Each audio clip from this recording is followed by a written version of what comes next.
نحمده ونستعينه ونستغفره ونعوذ بالله من شرور أنفسنا ومن سيئات أعمالنا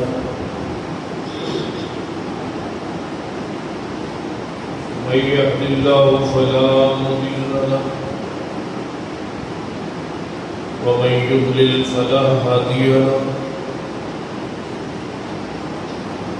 أشهد أن لا إله إلا الله وحده لا شريك له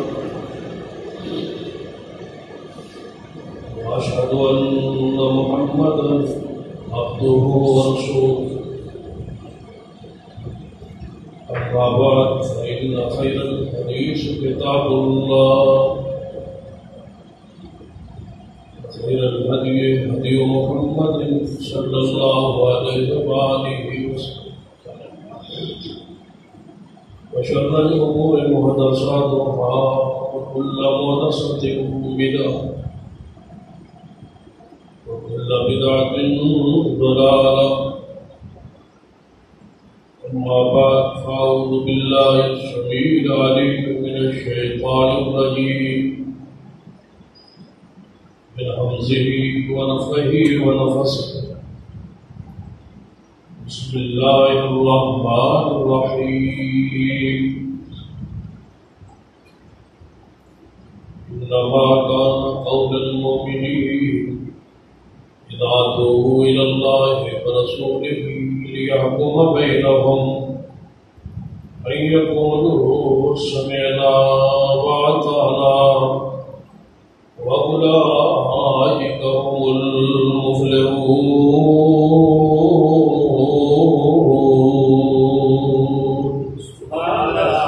رب اشرح لي صدري ويسر لي أمري واحلل عقدة من لساني يفقهوا قولي.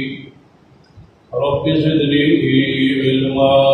سبحان ربك رب العزة عما يصفون وسلام على المرسلين والحمد لله رب العالمين.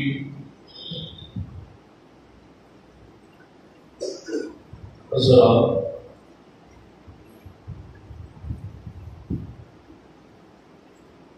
نبی رحمت صلی اللہ علیہ وسلم نے ارشاد فرمایا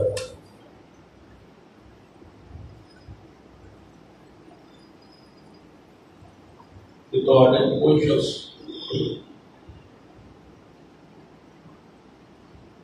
اس وقت تک مومن نہیں ہو سکتا جب تک وہ اپنی خواہشات، اپنی چاہت ہو، اپنی مرضی ہو، اس چیز کے تابع نہ کر دے. لما جئت به، جو چیز میں محمد صلی اللہ علیہ وسلم لے آیا.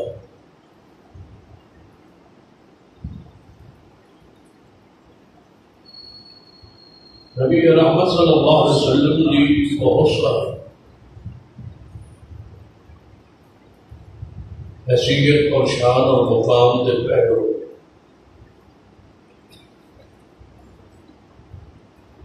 انہاں جو ایک پہلو ایسا ہے جو میرے اور تمہارے لیے سمجھنے لئی انتہائی ضروری،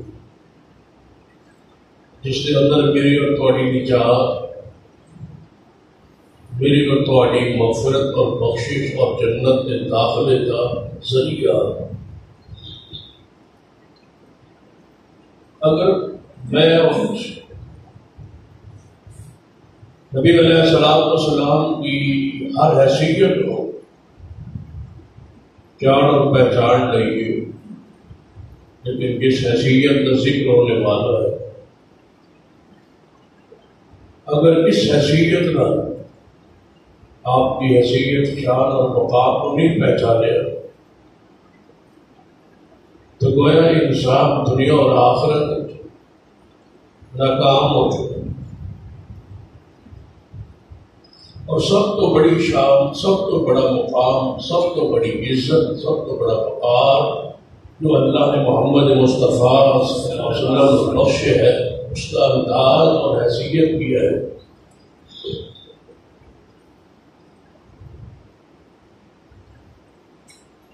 سیدنا صدیق رضی اللہ تعالیٰ جو یقیناً افضل البشر بعد رکھتی ہے، آپ میں مقام حاصل ہے نبیوں تو بعد اللہ کی ساری مخلوق جو افسر والا جناب صدیق رضی اللہ عنہ، تو آپ نے اپنی حیثیت واضح فرمایا۔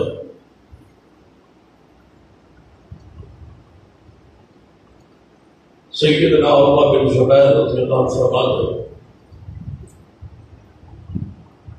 سیدنا ابو بکر صدیق رضی اللہ تعالیٰ نے ارشاد فرمایا، نبی علیہ السلام کی وفات کے بعد کئی محاذ، کئی مواقع ایسے آئے کہ حالات حاضرہ دیتا صحابہ کرام نے اپنے رائے اتحاد کے مطابق مشورہ کچھ دیتا ہے، لیکن سیدنا صدیق رضی اللہ تعالیٰ عنہ سامنے صرف حالات کو نہیں رکھا، نبی علیہ السلام کی حدیث سنا۔ ظاہری طور پہ حالات بالکل سیدنا صدیق کے موقف کے خلاف جا رہے تھے، حالات اس کی اجازت نہیں سکتے، لیکن اگر انسان اپنے حالات کو تابع کر دے محمد مصطفیٰ صلی اللہ علیہ وسلم کی حدیث، دیکھ لو ساری آپ کی سیرت پڑھ لو، فتح ہمیشہ صدیق کے موقف میں ہوئی ہو، صلی اللہ علیہ وسلم۔ صحابہ کرام کی کثیر جماعت مشورہ اس کے براستے نہیں، لیکن سیدنا ابو بکر رضی اللہ تعالی ایک بات کہی جو اصولی ہے، جس جملے سے پورا اسلام، دین اور ایک منہج اور عقیدہ کھڑا، فرمایا لست تارکا شیئا کان رسول اللہ صلی اللہ علیہ وسلم یعمل۔ یہ لوگوں سن لو، وہ کام، وہ عمل، وہ فیصلہ میں کیوں چھوڑ دوں، نہیں چھوڑوں گا جو کچھ محمد مصطفیٰ صلی اللہ علیہ وسلم نے کیا ہے۔ نبی علیہ السلام عمل کریں اور میں چھوڑ دیا، اے نہیں ہو سکتا۔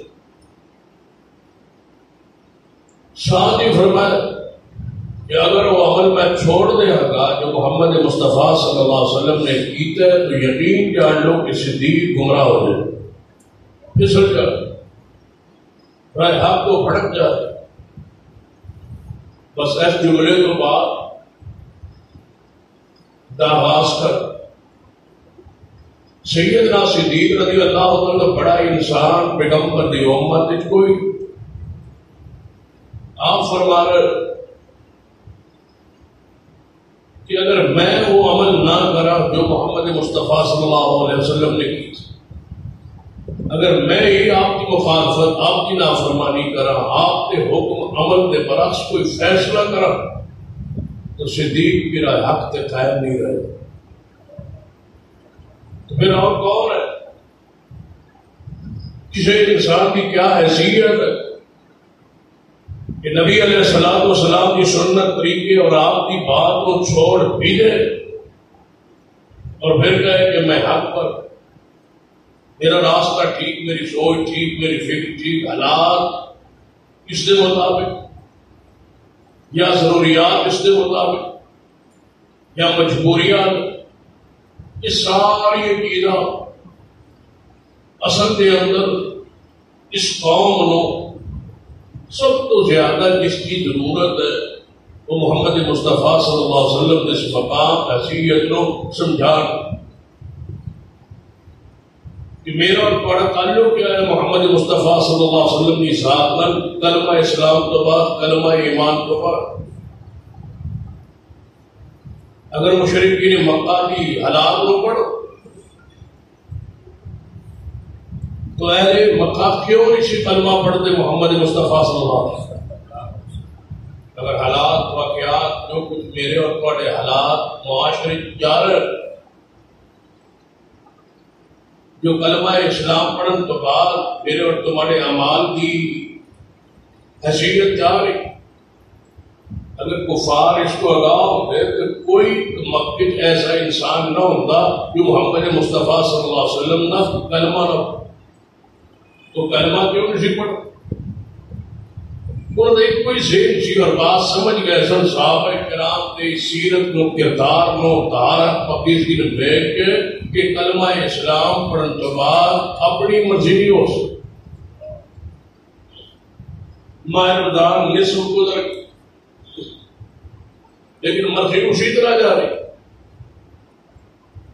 اپنی سیرت دیکھ لیجیے، کردار دیکھ لیجیے، خلوت جلوت دیکھ لیجیے، کچھ حالات کچھ سوچ کچھ فکر بدلی اصلاح ہوئی، کاروبار معاملات شکل اندر صورت اندر وضع و پتہ ان ذہن ساڈا ایمان نو اسلام نو دین نو شریعت نو احکام مصطفیٰ نو قبول کرنے تیار ہے۔ میری اور تمہاری زندگی روٹین نال گزر رہی، جس طرح چاہتے ہیں جو چاہتے ہیں جو مناسب سمجھنے اوپر شریعت اس کے بارے احکامات کس طرح بیان کرتی ہے، کوئی ضرورت جو وارد ہے وہ بات شریعت کی قبول ہے، اور جو وارد نہیں ہے ذہن کے مطابق نہیں ہے سوچ کے مطابق نہیں ہے اس بات کے اندر شریعت کے کوئی باس۔ یاد رکھیے ایماندار لئی ضروری ہے، کلمہ پڑھنے والے شخص لئی ضروری ہے کہ اپنا سب کچھ تابع کر دے محمد مصطفیٰ صلی اللہ علیہ وسلم، اپنی مرضیدہ تصور اسلام میں جو نہیں، اسلام قبول کرنے جبر نہیں کہ اسلام تلوار اوپر انسان سے کڑا کر کے کہے کہ اسلام قبول کرو مگر نہ تیری گردن اڑا دی جائے۔ لا اکراہ فی الدین، صحابہ کرام نے کیا سی یا رسول اللہ صلی اللہ علیہ وسلم ساڑی اولاد ساڑے بیٹے بھائی غلام جڑے ساڑے متحد نے ساڑے زیر کفالت نے اسی انہوں نے زبردستی کلمہ پڑھا سکتے ہیں، وہ تو ساڑے متحد نے۔ آپ نے فرمایا لا اکراہ فی الدین، قرآن نازل ہوا کہ دین میں جبر نہیں ہے، کسی کو زبردستی کلمہ پڑھتے مجبور نہیں کیا جاتا، لیکن اس کے ساتھ ساتھ یہ بات دیکھ لیجیے کہ کلمہ پڑھن کے بعد اسلام میں جبر ہے کہ اپنی مرضی نہیں ہو سکتی۔ کلمہ پڑھن کے بعد کلمہ کا معنی معاہد ہے، نصاب ہے، معاہد ہے، وعدہ ہے اللہ اور بندے درمیان، اللہ اور رسول اللہ صلی اللہ علیہ وسلم اور بندے عام بندے درمیان ایک معاہد ہے کہ میں کلمہ پڑھ لیا، اسلام کو قبول کر لیا، دین کو قبول کر لیا، اور میں وعدہ کرنا کہ میری اپنی مرضی نہیں ہوئی۔ یہ اسلام نے آن تو بعد کلمہ اندر داخل ہونے تو بعد اس دائرے آن تو بعد اپنی مرضی کرنی، پھر اس ایمان کا اسلام کا دین کا شریعت تکلیف ہے کہ کلمہ پڑھنے تو بعد انسان آوارگی نہ ختم ہوئے، گناہ ختم نہ ہوئے، بدکاری ختم نہ ہوئے، بے حیائی ختم نہ ہوئے، خارج اسلام دین شریعت نہ آئے، وجود کے اندر اسلام کا حکم نہ چلے، تو پھر کیا معنی ہے کلمہ پڑھنا؟ کلمہ پڑھنا معنی کوئی قبیلہ نہیں، میں فلاں قبیلے جوائن کر لیا، فلاں بات میں جوائن کر لیا اور میری مرضی۔ اسلام شریعت مزاج کچھ کہے، طبیعت کچھ کہے، طبیعت نہیں بنتی بہت سارے امور لوگ، لیکن شریعت جب کہہ دے پھر اپنی اس طبیعت کو محمد مصطفیٰ صلی اللہ علیہ وسلم کی حدیث سنت عمل کے سامنے جھکا دینا، دعوے کرنا، یہ وہ ایمان کیا ہے؟ حدیث کا مطالعہ کی نبی علیہ السلام اس طرح بنی ہے جس طرح صحابہ کرام نے تسلیم کی تھی۔ ٹھیک ہے آپ کی ذات، آپ کی شان، آپ کا مقام، آپ کا حسن جمال ادب احترام اکرام تبرکات ساری چیزیں حق، آپ کا حسن و جمال کوئی اختلاف، اصل بات یہ ہے کہ آپ کی اتباع، آپ کی پیروی، آپ کی اطاعت، اگر اس کے اندر انسان بہت پیچھے تو یاد رکھیے صرف محبت پیار کے دعوے نہ دنیا نہ ہی آخرت کسی صورت کامیابی کی ضمانت نہیں، اور اطاعت محمد مصطفیٰ صلی اللہ علیہ وسلم کی کامیابی کی ضمانت ہے۔ اور اطاعت ہونی جدوں میں جدوں محبت کی ہوئے، ایمان کی ہوئے، پیار کی ہوئے، ساری چیزاں موجود ہون تب اتباع۔ یہ اتباع نہ ہوئے کھوکھلی محبت، کھوکھلا پیار، کھوکھلے دعوے، ایسی نہیں ہے، دعوے کی کوئی حیثیت۔ حدیث سن لیجیے، سیدہ ام سلمہ رضی اللہ تعالی انہوں نے شوہر سیدنا ابو سلمہ رضی اللہ تعالی فوت ہو، اور تھوڑے باپ علم وچ ہے وفات کے بعد فطری غم دکھ مصیبت کے سیدنا ام سلمہ رضی اللہ تعالی فرما دیا نے کہ میں ہجرت کر کے عائشہ مدینہ تک، شوہر نہ شوہر فوت ہو، اور میرا کوئی سہارا نہیں سی، کہ میرے دل میں غم دکھ پریشانی اس قدر میں تہیا کیتا کہ میں اپنے شوہر ابو سلمہ تے اتنا رونا، اتنا رونا، اتنے بین کرا، اتنا شوق مناوا کہ پورے مدینے تاریخ بن جائے گی کہ ام سلمہ جیسا اپنے شوہر نو اج تک کوئی عورت روئی نہیں، رونے تاریخ نوے بین کرنے تاریخ بنا دیا، اتنا روا۔ فطری غم بھی ہے، دکھ بھی ہے، اللہ وطنوں بے وطن ہو کے آوے آگے شوہر سہارا ختم ہو جائے، چھوٹے بچے ہوں انسان کی ایک دفعہ تے اس نو دنیا بالکل تاریخ نظر آ فرما دیا نے دو سہیلی میری سی، وہ بھی جنگل پہاڑ تے کالونی بستی باہر رہتی سی، وہ بھی آ کیا میں بھی آؤں گی تیرے گل لگ کے رواں گے، تاریخ بنا دیا۔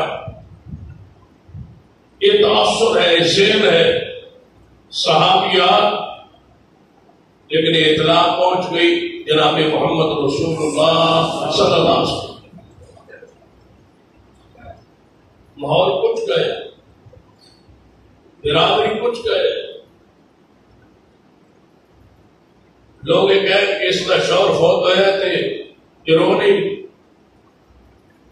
تام و تشریح چلے، لیکن دوسری طرف نبی علیہ السلام کی حدیث فرمان، آپ کا قول، آپ کا عمل، نبی علیہ السلام تشریف لیا، آپ نے اطلاع پہنچی کہ آج ام سلمہ کے گھر رونے کا اسپیشل پروگرام، عورتوں نے اکٹھا ہونا ہے، ام سلمہ نے رونا ہے اور دوسری عورتیں رونا ہے، کوئی بات نہیں، عورتوں کو دیا نہ دیا، نبی علیہ السلام نہ روکتے، نہ ٹوکتے، نہ آتے، نہ منع کرتے، نہ دروازے کھٹکھٹاتے، نبی علیہ السلام کا خود چل کے آنا، آپ کی ہستی، آپ کی شخصیت، آپ کا مقام، آپ کا وقار، بلندی دیکھیے، اور آپ مدینے کی گلیوں میں چل رہے ہیں اس عورت کو اس عمل سے روکنے کے لیے۔ ساڑھے دل و دماغ میں کچھ ہوتا ہی،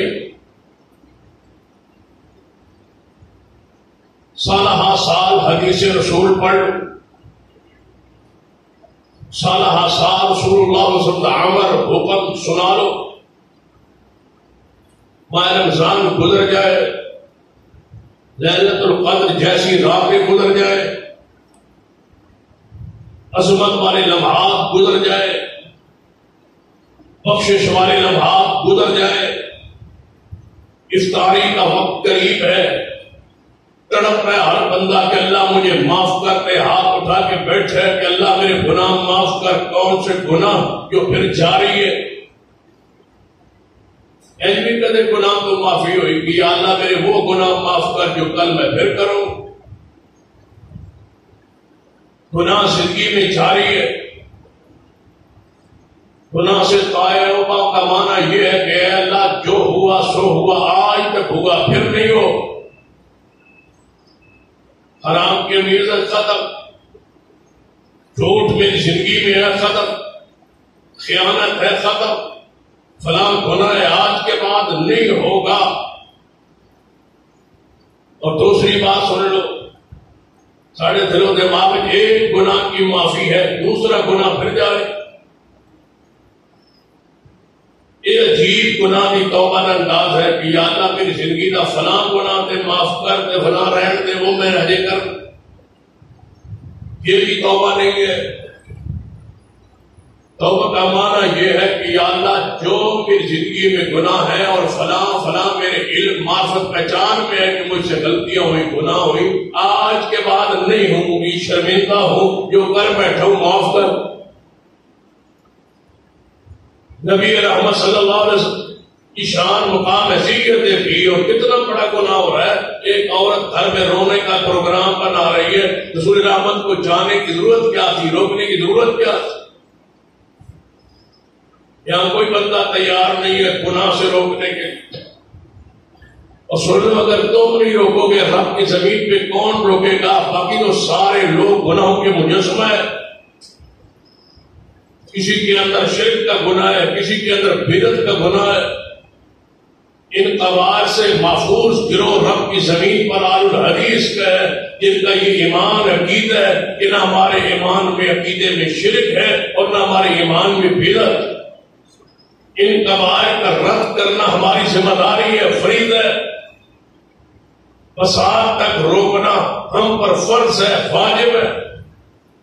اللہ کی زمین پر آپ نشانی ہے. آپ گناہوں کے اندر کیوں ہیں؟ ہم گناہوں کے اندر کیوں ہیں؟ نبی رحمت صلی اللہ علیہ وسلم کی حدیث جو صحیح البخاری کے اندر ہے، سرور کائنات محمد رسول اللہ صلی اللہ علیہ وآلہ وسلم نے ارشاد فرمایا کہ میری امت کا ایک گروہ حق پر قائم رہے گا، اس کے مصداق میں اور آپ. یہ گروہ ہے جو قیامت تک حق پہ قائم ہے. ایک حدیث کو چھوڑ کے دوسری حدیث کو بیان کر رہے ہو اور سمجھتے ہو کہ ہم اپنے مسلک اور منہج کا حق ادا. ایک بندہ کسی کو جا کے ترغیب دے کہ نماز رفعیتین کی تھا، وہ آپ سے حدیث پوچھ، حدیث کہا ہے، ایک بات دسو گے کہ بخاری کہاں ہے بھائی؟ بخاری یہ پہلی جلد میں سوا 102 پر ہے. کتنی حدیث ہے جی؟ 5 حدیث ہے. کون ہے راوی جی؟ عبداللہ بن عمر رضی اللہ عنہ فرماتے ہیں نبی علیہ السلام نماز شروع کرتے رکوع جاتے سر اٹھاتے رفع الیدین فرمایا کرتے تھے. اگر وہ جواب میں کہے کہ عبداللہ بن عمر کی حدیث ہے اور صحیح البخاری میں ہے، رسول رحمت صلی اللہ علیہ وسلم نے داڑھی کو معاف کر دو، تو بتاؤ کیا جواب؟ سوائے ہنسنے کے، سوائے شرمندہ ہونے کے، سوائے منہ نیچے کرنے کے تمہارے پاس کیا جواب ہوگا؟ ایک حدیث کے پرچار کے لیے، ایک حدیث پر اشتہار، ایک حدیث پر جناب چیلنج، ایک حدیث پر یہ کہ پیغمبر کا یہ عمل، یہ سنت نہیں چھوڑ سکتے آپ، اور دوسری سنت کو خود مڑوا کے کٹوا کے چھوا کے پھر رہے ہو. اور سارا سال گزر گئے کہ داڑھی فرض ہے، واجب ہے، اس کے بغیر مومن کا چہرہ جو ہے سجدہ نہیں ہے، پھپتا نہیں ہے. مرد کی زینت ہے، مرد کا حسن ہے، مرد کا جمال ہے. مرد پر فرض ہے کہ وہ داڑھی رکھے. جس طرح آنکھ، کان، ناک، ہونٹ، دانت، جسم کے ہاتھ، انگلیاں، پورے کاٹنا حرام ہے، اسی طرح داڑھی کا مسئلہ حرام ہے. یہ مرد کے چہرے کا رکن، مرد کے چہرے کا حصہ ہے. ذہن نہیں مانتا، قوم نہیں مانتی، سوسائٹی نہیں مانتی، برادری مانتی، طبیعت نہیں مانتی. یہ دل تیرا پلیت ہے، یہ نہیں مانتا. دل جھکا نہیں ہے محمد مصطفیٰ کے سامنے. جو رسول اللہ لے آئے تھے اس کے سامنے تابع نہیں ہوا. تو کافروں کو دیکھتا ہے، غیر مسلموں کو دیکھتا ہے، انگریزوں کو دیکھتا ہے، بے دینوں کو دیکھ کے کہتا ہے میرا چہرہ ایسا جیسا ہو جیسے ان کا ہے. تو کبھی دیکھا ہی نہیں، پڑھا ہی نہیں ہے کس کو. جس کا کلمہ پڑھا ہے وہ محمد مصطفیٰ صلی اللہ علیہ وسلم. یہ عورت ہے، رونے کا، نوحے کا، بہن کا پروگرام ہے۔ تبدیلی کب آئے گی؟ چینج کب آئے گی؟ کرونا بھی ہمیں ہلا نہ سکا، اللہ کی گرفت، عذاب، پکڑ، معیشت، ہزاروں لوگ بے روزگار ہوئے، مانگنے پر مجبور ہو گئے، صدقہ لینے پر مجبور ہو گئے۔ ہمارے دل کی کیفیت وہی ہے۔ قرآن نے کہا تمہارے دل پتھروں سے بھی سخت ہو گئے، پتھر بھی کبھی کبھی رو پڑتے ہیں، گر پڑتے ہیں اللہ کے خوف سے۔ سارا قرآن حضرت قاری صاحب سنا رہے، 15-16 پارے آپ نے سن لیے نماز تراویح، مجال ہے کوئی ہلا، پتھروں کی طرح سخت۔ قرآن نے کی فرمایا، یہ قرآن اللہ کی قسم ایک رات جنوں نے سنا تھا، پلٹ گئے، بڑے سورہ جن، صرف چند لمحات جنوں نے رک کے قرآن سنا محمد مصطفیٰ صلی اللہ علیہ وسلم کی زبان سے۔ نہ دیر لگی، نہ دن گزرے، نہ کئی راتیں گزری، اسی وقت جبریل آئے، قُلْ أُوحِيَ إِلَيَّ أَنَّهُ اسْتَمَعَ نَفَرٌ مِّنَ الْجِنِّ فَقَالُوا إِنَّا سَمِعْنَا قُرْآنًا عَجَبًا يَهْدِي إِلَى الرُّشْدِ فَآمَنَّا بِهِ وَلَن نُّشْرِكَ بِرَبِّنَا أَحَدًا۔ میرے بڑے محبوب جناب محمد صلی اللہ علیہ وسلم اور ساتھ فرماتے میرے بل بھیا یہ رات جنات نے قرآن سنے ہیں، قرآن سنن تو بعد اسی ویلے جنات بولے لن نشرک بربنا احدا، اساں اج اسی مقام تے وعدہ کر رہے ہیں رب کی ذات نال کسی کو شریک نہیں کرنا۔ اسی وقت انقلاب ہے، تبدیلی ہے۔ نجاشی کا مسلمان اس وقت نہیں تھا، سیدنا جعفر طیار سے سورہ مریم کی ابتدائی آیات سنی، ساروں قطار آنکھوں سے آنسو جاری تھی۔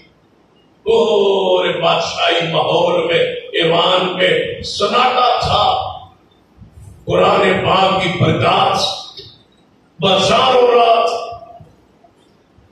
پہاڑوں کے بارے میں قرآن کہتا ہے لو انزلنا هذا القرآن على جبل لرأيته خاشعا متصدعا من خشية الله، اگر ہم یہ پہاڑوں پر قرآن نازل کر دیتے پہاڑ اللہ کے خوف سے گر پڑتے، اثر ہی نہیں ہوتا۔ پورا ذخیرہ حدیث کھول لیجیے، ایک حوالہ لائیے، طلبا بھی ہے، علماء کرام شیوخ بھی موجود ہے، ایک حوالہ ایسا پیش کر دیجیے کہ نبی علیہ السلام نے حدیث پڑھی ہو اور صحابہ کرام نے اٹھ کے کہا ہو ٹھیک ہے، حدیث بھی ٹھیک ہے، سوچیں گے، دیکھیں گے، مانیں گے، دیکھی جائے۔ ہم آج تک یہ نہیں کر سکے اور آج ہم مان لیں حدیث۔ اتنے سال ہو گئے، ہمارے باپ دادے سے ہم گمراہی کے شکار ہیں، یہ کر رہے ہیں، پیو دادے کی ہر رسم ختم کر دے، بس ہر بات میں محمد، ہر بات میں دین، ہر بات میں حدیث، ہر بات میں شریعت۔ خوشی کا موقع ہوتا ہے، اسلام، دین، شریعت داخل ہو جاتی ہے ہمارے گھروں میں۔ ایک کو دیہڑا ہوتا ہے، خوشی کا روز روز تو نہیں ہوتی، خوشیاں شادی۔ سمجھ نہیں آتی کہ ہمارا کوئی مرشد بھی ہے، ہمارا کوئی کلمہ بھی ہے، ہمارا کوئی رہبر بھی ہے، ہم نے کسی سے بیعت بھی کی ہے، معاہدہ کی ہے، کوئی یاد نہیں ہے، یہ ہے خاتون، یہ ہے عورت، یہ ہے مومنہ، یہ ہے صحابیہ۔ شوہر فوت ہو گیا، رونے کا پروگرام ہے، دروازے میں کون تشریف لائے؟ جناب محمد صلی اللہ علیہ وسلم۔ فرمایا آپ کو نہیں دے گا انتل خلی شیطان، اے ام سلمہ اس شیطان کو دوبارہ لانا چاہتی ہے جس شیطان کو اللہ نے محمد مصطفیٰ کے آنے سے تیرے گھر سے نکال دیا تھا۔ تیرے گھر میں وہی شیطان آ رہا ہے دوبارہ، وہ شیطان داخل ہونے لگے، نوحے بہن اور گلے لگنا اور رونا۔ فرمایا وہی شیطان دوبارہ لانا چاہتی ہے جو شیطان اللہ نے تمہارے گھروں سے نکال دیا تھا۔ کیا کیا صحابیہ کہ یا رسول اللہ اے ہماری تے جان تو پھر بیٹھی جائے گی؟ نہیں. سوچیں گے دیکھیں گے نہیں. انما كان قول المؤمنين اذا دعوا الى الله ورسوله ليحكم بينهم ان يقولوا سمعنا واطعنا واولئك هم المفلحون. سیدنا ابو سفیان رضی اللہ تعالی عنہ فوت رسول اللہ کے سسر ہے، صحابی رسول ہے، امیر معاویہ رضی اللہ تعالیٰ کے والد محترم ہے، سیدہ ام حبیبہ کے والد ہے، نبی علیہ السلام کے سسر یہ فوت ہو گئے. ان کی بیٹی ہے ام المومنین ہے سیدہ ام حبیبہ رضی اللہ تعالیٰ.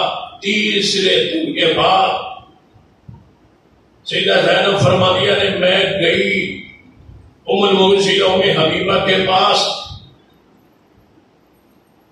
سیدہ حبیبہ رضی اللہ تعالیٰ نے خوشبو منگوائی. خوشبو میں زرد رنگ استعمال ہوتا تھا، عورتیں زینت کے لیے بناؤ شنگار کے لیے لگاتی تھی. وہ رنگ منگایا، خوشبو منگائی اور خوشبو خود بھی لگائی. وہاں کچھ بچیاں تھیں ان کو بھی لگائی. میں بڑی حیران ہوئی. 3 دن پہلے اس کا باپ فوت ہوا ہے اور اس کو خوشبو یاد ہے. بندے کا باپ فوت ہوئے تھے دوسرے تیسرے دن بندہ جائے تو بندہ بڑا حیران ہوتا ہے کہ یہاں اس طرح خوشی کا ماحول ہے، خوشبو لگ رہی ہے. پوچھا گیا ام حبیبہ آپ کا باپ 3 دن 4 دن ہو گئے فوت ہوئے، 3 دن ابھی تو گزرے ہیں ان کو اور تم خوشبو لگا رہی ہو. کیا فرمایا تو ام حبیبہ نے مجھے خوشبو کی ضرورت نہیں تھی لیکن جان بوجھ کے میں نے خوشبو منگوائی اور لگائی تاکہ تمہیں بتلا دوں کہ سوگ میت پر 3 دن سے زیادہ حرام. رسول اللہ لوگ کہتے ہیں کہ تیسرے دن کوئی سوگ نہیں ہے. یہاں تو سال سال سوگ چلتا ہے. پہلی عید نہیں لوگ کرتے، پورا مہینہ چاہے حلوہ کھاتے رہے لیکن عید آئے گی تو حلوہ نہیں پکے گا. ہمارے بزرگوں کو پہلی عید آ گئی ہے. یہاں تو سوگ سال بعد سال تک چلتا ہے. کہاں ہے اسلام دین شریعت؟ اللہ کی قسم سارے فرقوں نے دین کا حلیہ ہی بگاڑ دیا ہے. رد ہی نہیں ہوتا ممبروں میں راہ پر اور ہماری آواز پوری دنیا تک پہنچتی نہیں. گگنا ہمارے ممبروں میں راہ پر خالص قرآن و سنت کی دعوت پوری رب کی زمین پر جاری ہے. ایک ایک بدعت کا رسم کا رد ہو.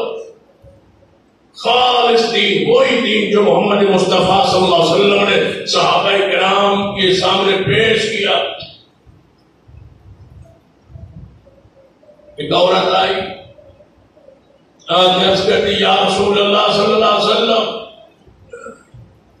میری بیٹی کا شوہر فوت، بیوہ ہو گئی میری بیٹی.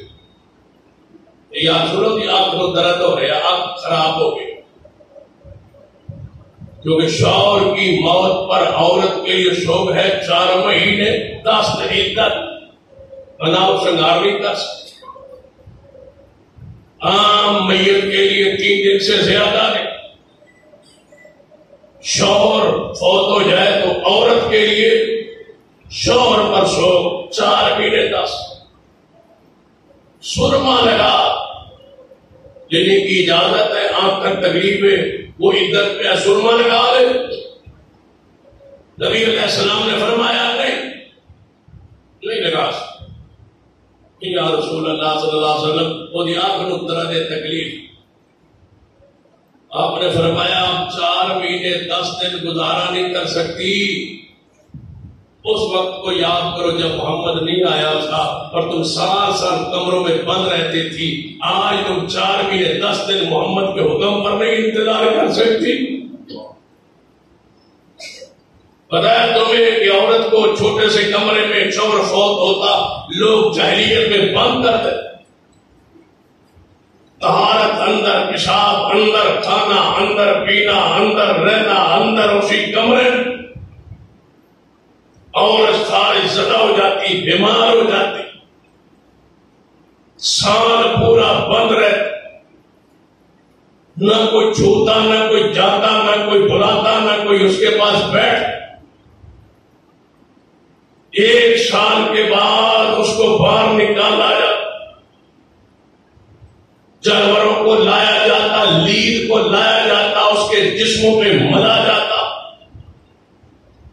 پرندوں کو لا کے، کبوتر یا کسی پرندے کو لا کے اس کے جسم پہ ملتے، اس کی خارش، اس کی گندگی کی وجہ سے وہ جانور مر جاتا، تب تم باہر نکلتی تھی۔ آج تم 4 مہینے 10 دن نہیں گزار سکتی محمد کے فرمان پر۔ جاہلیت کے وہ حالات پڑھ کے دیکھ لو، اللہ کا شکر ادا کرو جس اللہ نے محمد مصطفیٰ صلی اللہ علیہ وسلم جیسے نبوت اور شریعت اور رسول آپ کو عطا فرمائے، یہ آسان ترین دین ہمیں عطا، پھر ہمارا ذہن نہیں مانتا۔ مسلمانوں کے گھروں میں یہ عادات کیوں؟ تصور کرو، کچھ گناہ ہوتے ہیں جن کا دنیا میں فائدہ ہے، کچھ گناہ ایسے ہیں جن کا فائدہ ہی نہیں ہے، وہ کیوں ہوتا ہے؟ بس ایک بندے نے جھوٹ بولے، کسی فائدے سمجھ آتی، سود کھایا ہے فائدے نہیں، یعنی دنیاوی فائدے نہیں، رشوت لی ہے، پیسے کما لی، سمجھ آئی میں اس نے گناہ کیتا ہے، لیکن گناہ کو فائدہ کے حاصل کیتا ہے، چاہے دنیاوی۔ کچھ گناہ ایسے چغلی ہے، غیبت ہے، کبیرہ، بتاؤ کس لیے کیا فائدہ ہے؟ طہارت پاکیزگی کا خیال نہ رکھنا کیا فائدہ ہے؟ شیو کروانا، داڑھی چہرے پہ نہ رکھنا کیا فائدہ ہے؟ کوئی دنیاوی فائدہ بتاؤ سوائے خرچ ہے، محنت ہے، کوشش ہے، صفائی ہے، کرنی ہے، بالوں کو منڈوانا ہے، کوئی فائدہ بتا دو کہ یہ فائدہ ہے، فلاں چیز داڑھی مونڈنے سے ملتی ہے، داڑھی والے کو نہیں، کوئی فائدہ بتاؤ۔ اس کو کہتے ہیں بے لسلہ گناہ، جان بوجھ کے نافرمانی، جان بوجھ کے رسول اللہ کی بات کو نہ ماننا، اہمیت نہ دینا، یہ ایمان کے منافی نہیں ہے تو کیا؟ صحابہ کرام کی کوئی جماعت میں سے ایک شخص تلاش کیجیے جو نماز نہ پڑھتا ہو، 1.5 لاکھ صحابہ کرام میں سے ایک تلاش کیجیے جو شیو کرواتا ہو، یہ تلاش کیجیے جس سے یہ گناہ بار بار ہوتا ہو، ایک شخص۔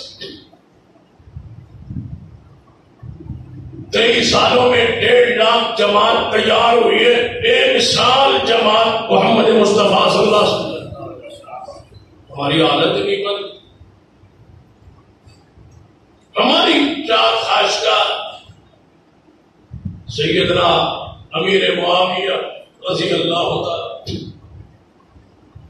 آپ علم میں ہے کہ سیدنا امیر معاویہ رضی اللہ تعالی پر معاشرے میں اس وقت پاکستان میں سب سے زیادہ باس ہو رہا، اس لیے میں مناسب سکتا ہوں ہر خطبے میں امیر معاویہ کا ذکر خیرہ، اس خاندان کا، یہ خاندان رسول اللہ کا خاندان ہے، رسول اللہ کا رشتہ دار خاندان ہے، قریش اور امیہ آپس میں بھائی ہے، قریش سے محمد مصطفیٰ ہے، امیہ سے ابو سفیان۔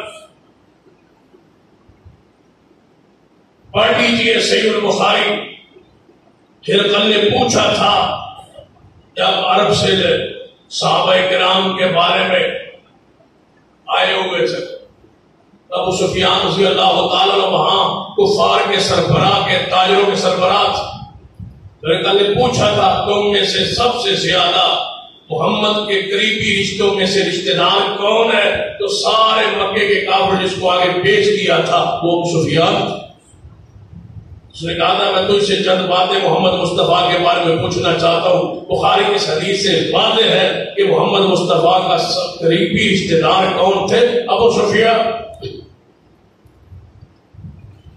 ابو سیدنا امیر معاویہ رضی اللہ تعالی جب بھی بیت اللہ میں تشریف لیا، بیت اللہ کے چار کونوں کو ہاتھ لگے مس کر حجر اسود کا بوسہ، رکن یمانی کو اپنے ہاتھ سے مس، باقی دو کونوں کو بھی مس کر. سیدنا عبداللہ ابن عباس رضی اللہ تعالیٰ بولے، فرمایا امیر معاویہ رضی اللہ تعالیٰ عنہ آپ چار کونوں کو مس کرتے ہیں، جبکہ حدیث میں ہے دو کون. رکن یمانی کو ہاتھ لگانا ہے، حجر اسود کو بوسا ہے، یا ہاتھ کیوں میسر ہو؟ سیدنا امیر معاویہ رضی اللہ عنہ فرمان لگے ہیں ابن عباس بیت اللہ ہے، بیت اللہ یہ بیت اللہ ہے، مبارک جگہ ہے. بیت اللہ کی ہر جگہ ہی برکت والی ہے، سارا ہی بیت اللہ افضل ہے، سارا ہی بیت اللہ پیارا ہے. جہاں جہاں ہاتھ لگے لگنے دو، جہاں جہاں سینہ لگتا ہے لگنے دو، سارے تو بیت اللہ ہے، چارے کونے اسی کے ہیں. جس کو بھی ہاتھ لگ جائے غنیمت ہے. مجھے بیت اللہ سے چمٹنے اور ہاتھ لگانے سے روکتے ہو. ابن عباس نے جب یہ بات امیر معاویہ کی سن، آج ہمیں لوگ کہتے ہیں سانو قبروں کے پتھر تو روک دو، قبروں کے پتھر ہم چومتے ہیں ہمیں روکتے ہو، قبر کے ساتھ ہم چمٹتے ہیں ہمیں روکتے ہو، قبر کا طواف ہم کرتے ہیں تم ہم روکتے ہو، قبروں کے درباروں کے کبوں کو ہم چومتے ہیں، ہاتھ لگاتے ہیں، مس کرتے ہیں، سیڑھیوں پہ سجدے کرتے ہیں، رنگ کے اندر داخل ہوتے ہیں، تم ہمیں روکتے ہو. تو بھائی یہ تو امان ہے، ایمان ہے، اسلام ہے، دین ہے، شریعت ہے، یہاں مرضی نہیں ہے. لوگوں ماہ رمضان کے لمحات میں اپنا ایمان عقیدہ درست کر لو، ایمان بچا لو گے تو سمجھو کہ تمہارا سب کچھ بچ گیا. ایمان سمجھ نہیں پاؤ گے، اعمال کا فائدہ ہی نہیں. یا ایھا الذین آمنوا کتب علیکم الصیام، ایمان جن کا صحیح ہے روزے ان پر فرض.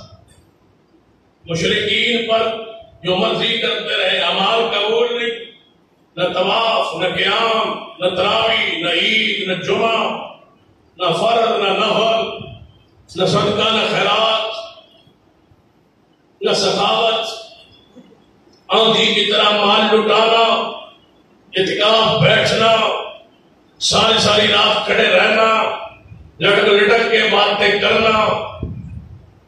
دوران اعتکاف غسل واجب ہو جائے تو کپڑوں پہ چل کے جانا تاکہ مسجد میں کہیں میرا پیر مسجد کے فرش پہ نہ جائے.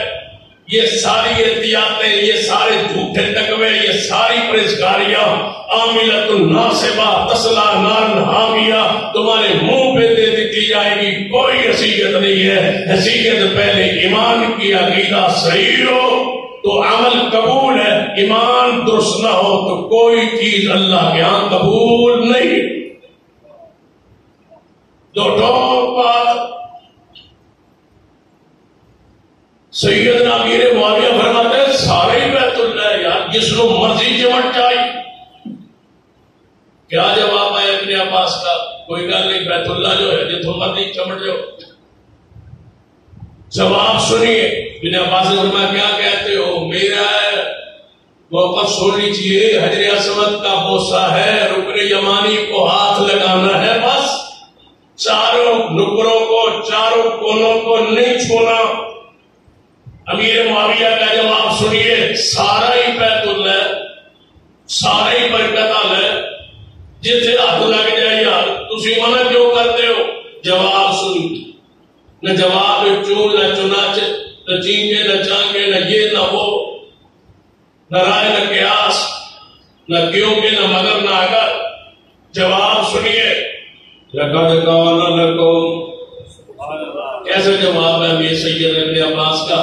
فرمایا لقد کان لکم فی رسول اللہ صبح تو ناسانات اے میرے معاویہ بیت اللہ سارا برکت والا ہے، یہ میرا بھی ایمان ہے، میرا بھی یقین ہے، لیکن ہاتھ اتنے ہی لگایا جائے گا جتنے میرے محمد مصطفیٰ نے لگایا ہے۔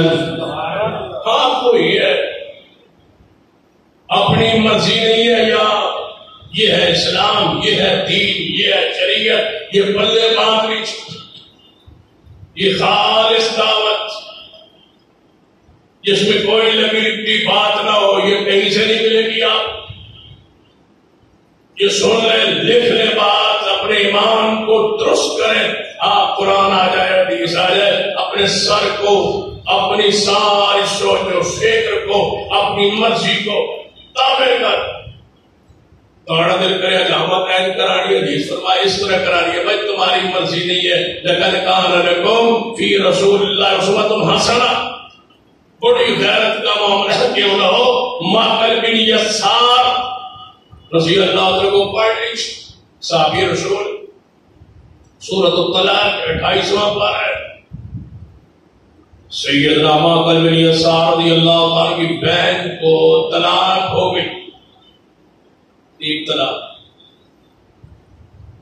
ایک طلاق کے بعد عدت گزر گئی۔ جب عدت گزر گئی، معقل بن یسار کا جو بہنوئی تھا جس نے طلاق دی، ادھر پھر دوبارہ ارادہ بن گیا، سنو کا پیغام بھیجا۔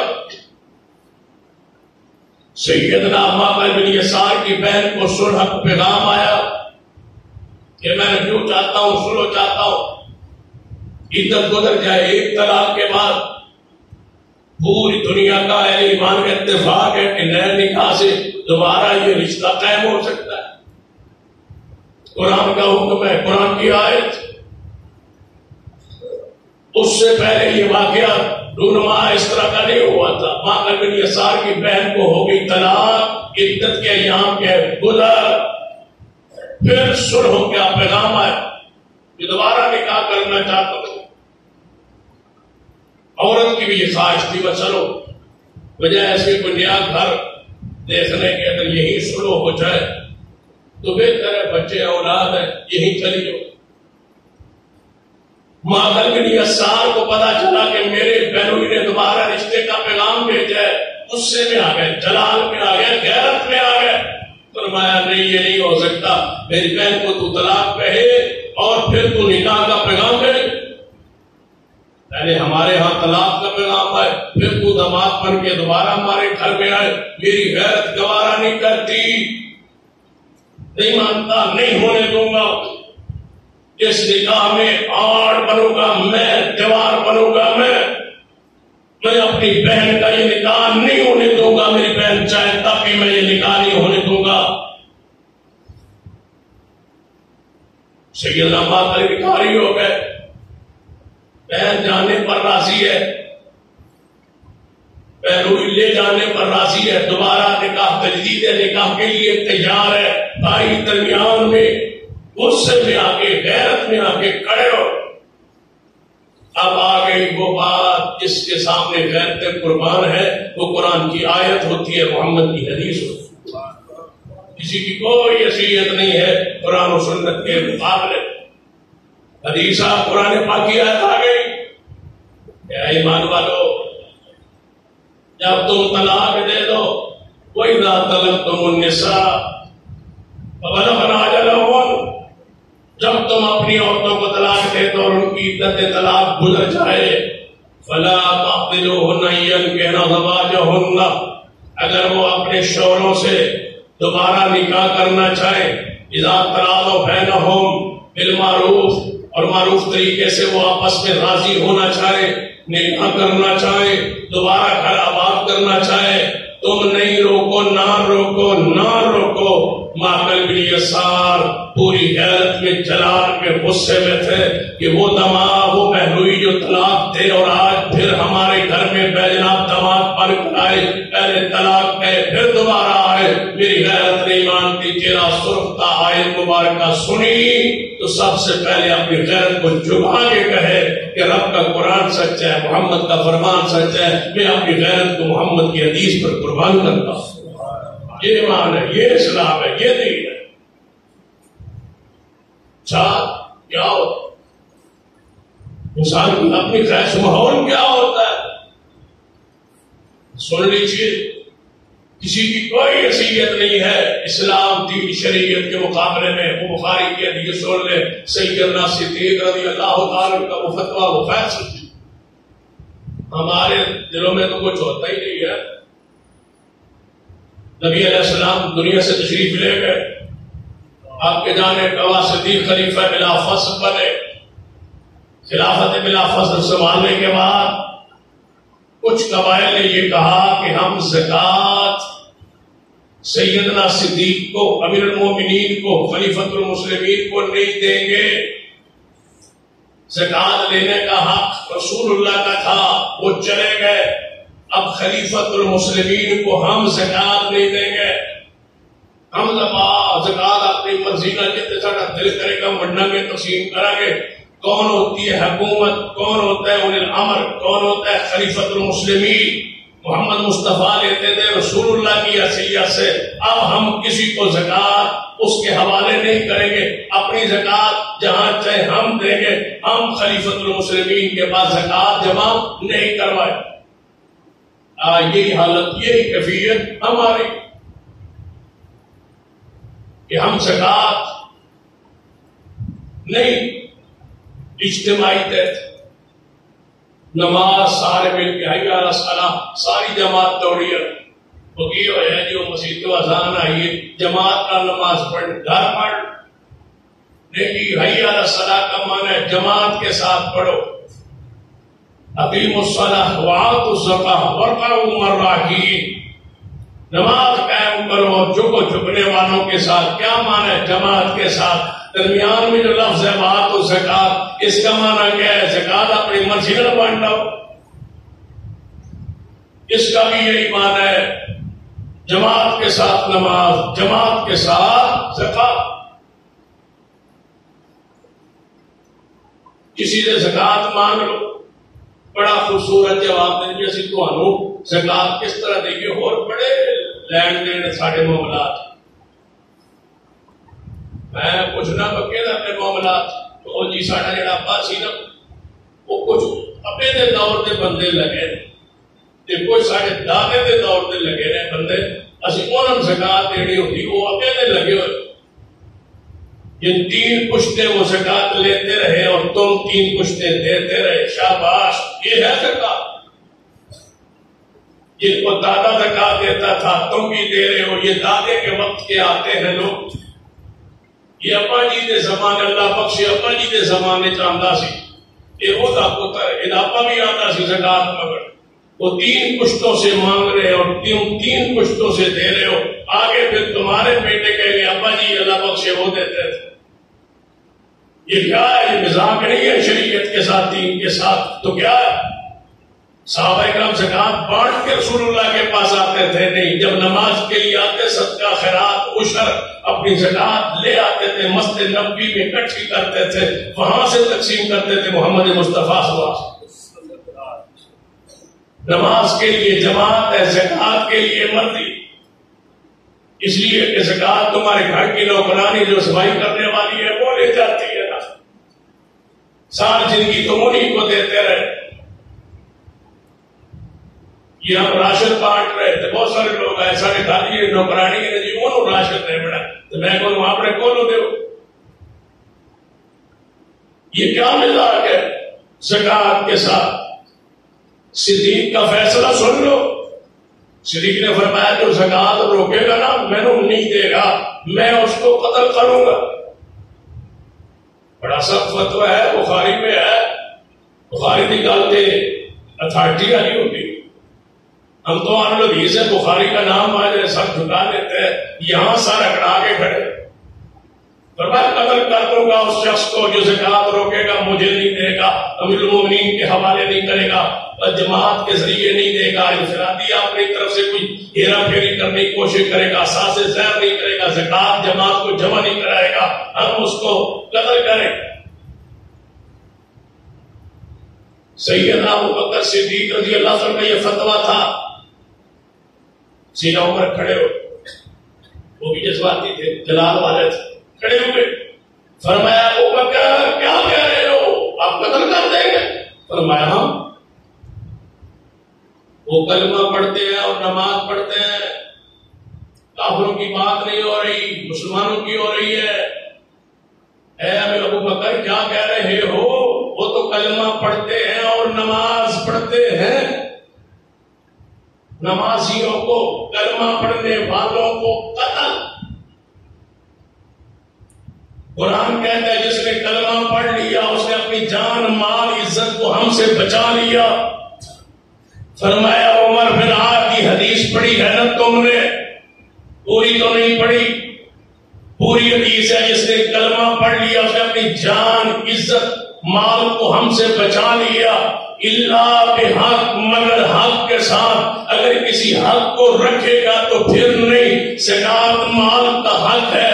جو فرق کرے گا نماز اور زکات میں، صدیق کا فیصلہ صدیق کی تلوار کرے گی۔ اے عمر اسلام میں بزدل ہو گئے ہو، کفر میں بڑے دلیر ہوا کرتے تھے۔ جو ایک بکری روکے گا یا ایک جانور کی رسی روک کے بیٹھ جائے گا، میں اونٹ کو دوں گا، رسی نہیں دوں گا۔ صدیق اونٹ لے کے رسی کی بنیاد پر اس بندے کو قتل کر دے گا، اس لیے کہ جس طرح نماز فرض ہے اسی طرح زکات فرض ہے۔ جس طرح نماز جماعت کے ساتھ ہے اس طرح زکات بھی جماعت کے ساتھ۔ یہاں اپنی مرضی نہیں ہو سکتی، یہ تلخ بات تو ہے، پریشان کون تو ہے، لیکن اس میں مرضی نہیں ہے بھائی۔ جاؤ ساری دنیا کو علماء سے پوچھ لو، اس نظام زکات یہی ہے جو ہمارا ملک میں راج، اپنی اپنی بٹوریاں، اپنی اپنی زکات، اپنے اپنے بندے طے کیے ہوئے، سال زندگی زکات دیتے دیتے 3 پشتے گزر گئی، وہ اسی جگہ پر کھڑے ہیں، وہ لینے والے۔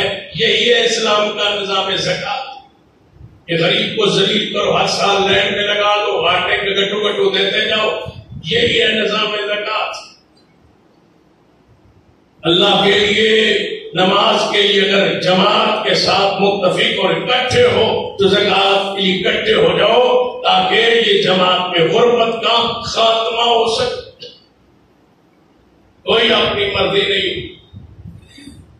اشتہار چھپا ہوا میں پڑھ رہا، یہ حالات درست نہیں ہیں، اور اعتکاف جو ہے وہ گھر میں بیٹھے۔ پہلے عورتوں کا مسئلہ تو سنا تھا، وہ عورتیں گھر میں بیٹھے، مرد مسجدوں میں بیٹھے، یہ پہلی بار سنیا، مرد بھی گھر میں بیٹھے۔ وَلَا تُبَاشِرُوهُنَّ وَأَنْتُمْ عَاكِفُونَ فِي الْمَسَاجِدِ لَا اعْتِكَافَ إِلَّا فِي مسجد۔ یہ تو ایسے ہی ہے جیسے بندہ کہے کہ اس سال حج چونکہ مسائل ہو سکتے ہیں ادھر نہ جاؤ، گھر میں حج کر۔ اس طرح گھر میں حج نہیں ہو سکتا، عمرہ نہیں ہو سکتا، گھر میں اعتکاف نہیں ہو سکتا۔ اعتکاف مسجد ہے، روکا جا سکتا ہے اور نہ بیٹھو جی اگلے سال بیٹھ جائے، لیکن یہ نہیں ہو سکتا کہ گھروں میں بیٹھ جاؤ، وہی دین رہے گا۔ یاد رکھو ساری دنیا بدل جائے، دین محمد کا نہیں بدلے، دین قیامت تک رہے گا۔ دین یہی ہے، شریعت یہی ہے۔ اعتکاف انشاءاللہ بیٹھیں گے اور مسجدوں میں بیٹھیں گے، مسجد اعتکاف کے طاہرہ بیتی للطائفین والعاکفین۔ اعتکاف مسجدوں میں ہے، گھروں میں نہیں ہے۔ مرد ہو یا عورت ہو مسجد میں بیٹھے، مسجد سے باہر اعتکاف ہے ہی نہیں، اپنی مرضی نہیں ہے۔ یہ دین ہے محمد مصطفیٰ کا، نازل ہو چکا ہے، اس میں کوئی تغیر تبدل نہیں ہو سکتا۔ دین کی حیت کو بدلنے کی کوشش کی جا رہی ہے۔ صدیق نے کیا فرمایا تھا کہ ابو بکر زندہ ہو تو دین بدلا جائے، یہ نہیں ہو سکتا۔ اور سن لو صدیق کی صداقت، صدیق کی اطاعت و اتباع میں ہم زندہ ہوں اور دین بدلا جائے، یہ نہیں ہو سکتا۔ دین وہی رہے گا جو محمد مصطفیٰ پہ نازل ہوا ہے۔ اللہ اسی پہ زندہ رکھے، اسی پر موت ہے۔ اقول قولی ھذا واستغفر اللہ لی ولکم ولسائر المسلمین وآخر دعوانا الحمدللہ۔